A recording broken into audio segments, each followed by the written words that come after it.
This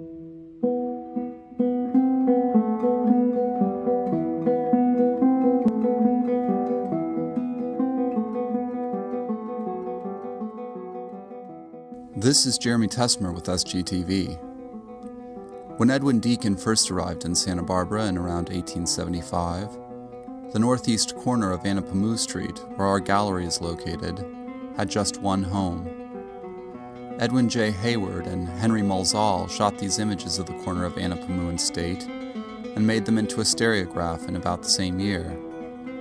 Here was their view of the mission.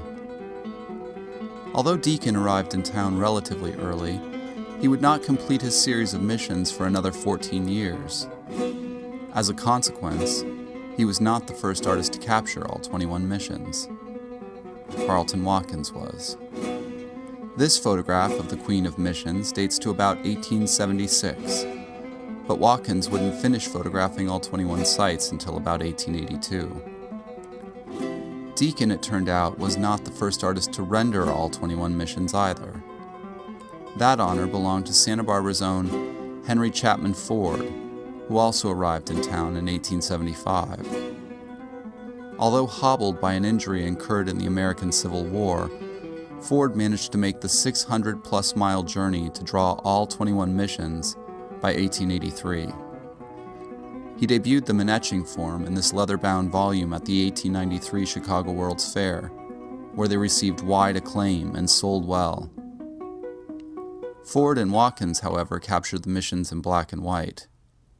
Deakin would become the first artist to paint the complete set in color in 1899, the very year of Santa Barbara's first fiesta. In fact, Deakin, the Indefatigable, as he was once called, would not only paint the first set in color, he would create the second and third sets as well.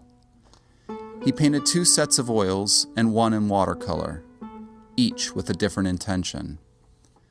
The watercolors appear to be peremptory and were intended to be published into a book. The oil sets were intended for exhibition and sale. In 1901, he exhibited the completed oil set for the first time at the luxurious Palace Hotel in San Francisco. The mission revival had begun. Where tourists had once collected California landscape paintings as the quintessential state image, they now began to buy mission pictures as well. Artists took notice. Fellow San Francisco watercolorist Christian Jorgensen completed a set by about 1905. William Keith, who seems to have begun his set of mission paintings in the early 1880s, is recorded in the Deakin monograph as having completed a set, though it is not known when. Likewise, early Vallejo, California painter Oriana Day seems to have made a series of mission paintings in the 19th century, but it is not known if she completed the series or if she traveled to the sites. When our own Lockwood DeForest arrived in town in later 1902, he made a point of painting the mission. Uncharacteristically, he painted the signature view. Here is the same view by Hayward and Mulzall.